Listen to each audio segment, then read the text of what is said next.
아멘. 고난을 이겨내는 힘인 무엇일까요? 시험을 준비하는 학생은 그 시험을 잘 보고 나면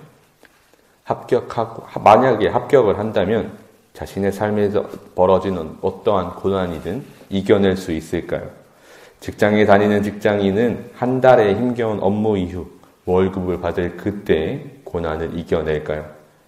사람과 사이의 갈등, 재정적인 고난, 육체의 어려움, 각기의 상황은 모두 다를 테지만 분명한 것은 각각의 사람들마다 그 고난이 스스로를 매우 어렵게 한다는 것입니다. 여기서 우리는 근본적인 문제를 생각하게 됩니다. 우리가 왜 이렇게 힘들게 살아갈까? 왜 이렇게 힘들까? 여기까지는 모든 사람들에게 적용되는 상황과 질문이죠. 믿든지 안 믿든지 모두 똑같이 고난을 받고 힘겨워하고 그 고난 앞에서 갈등을 빚어내고 있죠. 이것을 인생이라고 말할 수 있을 것입니다. 그러나 그 앞에 서서, 고난 앞에 서서 해결하는 해결법은 완전히 다를 것이죠. 믿는 자와 믿지 않는 자는 시작은 똑같이 고난으로 어려워하나 결론은 그 결과는 전혀 다르게 나타날 것입니다. 그리스도인들에게 고난은 어떻게 다가오고 어떻게 넘어설까요? 오늘 본문 49절 함께 읽겠습니다. 주의 종에게 하신 말씀을 기억하소서. 주께서 내게 소망을 가지게 하셨나이다. 아멘. 우리는 소망을 가집니다. 어떠한 소망인지가 이제 매우 중요할 것이죠. 시편 119편은 주의 말씀이라는 대주제 안에서 그 은혜를 누리는 여러 이야기가 나오고 있습니다. 즉 주의 말씀으로 품어내는 것이 이 시인이 주장하고 있는 소망에 대한 이야기를 하려는 것으로 볼 수 있습니다. 그 주의 말씀은 주님께서 종에게, 하나님의 종, 진정한 왕께서 그 종들에게 하신 말씀, 즉 언약인 것으로 볼 수 있습니다. 언약적인 사랑, 헤세드의 사랑이 그를 보호하시고 하나님께서 하나님의 종들을 보호하시는 은혜를 지금 시인은 하나님께 구하며 신실하신 하나님을 마주하려고 하고 있는 것이죠. 교만한 자들이 나를 심히 조롱하였어도 나는 주의 법을 떠나지 아니하였나이다. 지금 그 시인의 상황이 고난을 당하고 조롱을 당하고 있는 상황, 어떻게 보면 고난을 마주한 그 시인의 상황에서 그 시인은 하나님의 언약을 붙잡으려고 하고 있던 것입니다. 그 이유는 50절에서 볼 수 있었죠. 50절 함께 읽겠습니다. 이 말씀은 나의 고난 중에 위로라. 주의 말씀이 나를 살리셨기 때문이다. 아멘. 바로 그 말씀이 하나님의 언약의 보호하심이 나를 살리셨기 때문입니다. 라는 이 고백을 시인은 이미 한 번, 여러 번 경험했기 때문입니다. 그래서 이 노래 속에서 하나님의 보호하심을 경험한 주의 백성의 찬양이 이 고백인 것으로 볼 수 있는 것이죠. 52절 함께 읽겠습니다. 여호와여 주의 옛 규례들을 내가 기억하고 스스로 위로하였나이다. 아멘. 여기서 이 규례들, 옛 규례들은 이전에서도 보여주셨던 판결이라고도 볼 수 있고 하나님께서 보여주셨던 승리라고도 볼 수 있을 것입니다. 즉 하나님이 보여주셨던 언약을 지키시는 하나님을 그가 이미 이전에도 보았고 경험했다는 것이죠.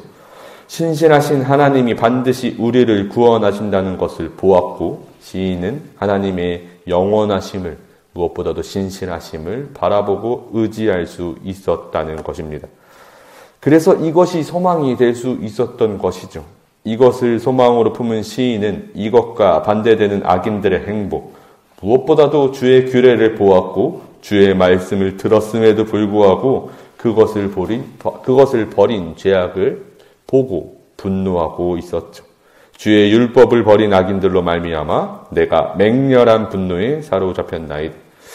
이들이 버린 것은 하나님의 율법이라고 지금 말하지만 그들을 지키시고 인도하셨던 그 은혜에 대한 배신이었습니다. 우리는 이것을 죄라고 말하죠. 헌법을 어기거나 위법을 하는 것도 죄가 될 수 있겠지만 그리스도인인 하나님 나라의 법도를 따라 살아가고 있는 우리는 하나님의 길에서 벗어나는 것이 죄라고 말하고 있습니다. 시인은 지금 그 죄에 대한 분노를 맹렬히 하고 있는 것이죠. 이것이 주는 의미는 우리에게 너무나 큰 찔림을 주고 있습니다.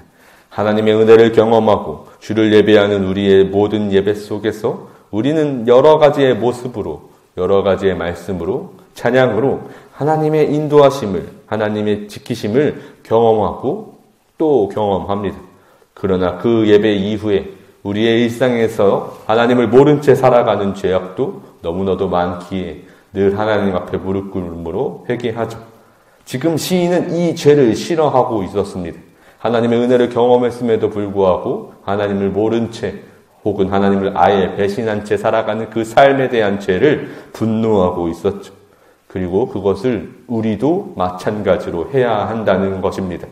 마찬가지로 그 죄에 대해 맹렬히 분노해야 할 것이죠. 그래서 오늘 시인의 모습 속에서, 시인의 고백 속에서 이 문제의 해결도 찾을 수 있을 것이었습니다.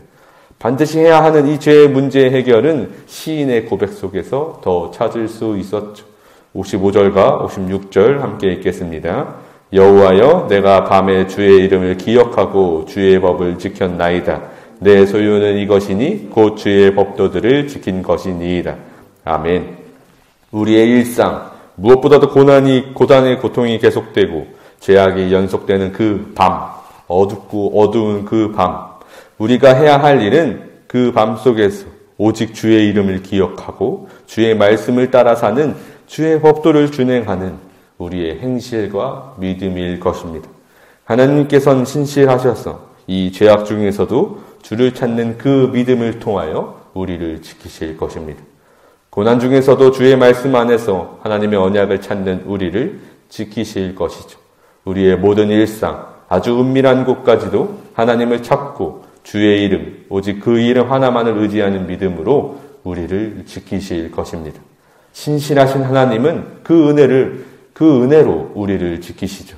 그때 우리는 언제나 어디서나 주님을 찬양하는 믿음을 선포할 수 있을 것입니다.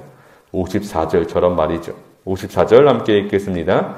내가 나그네 된 집에서 주의 율례들이 나의 노래가 되었나이다. 아멘. 하나님의 말씀은 영원히 우리를 사랑하시는 언약 안에서 우리를 지키시고 구원하시는 은혜로 반드시 그 빛의 자리로 인도하십니다.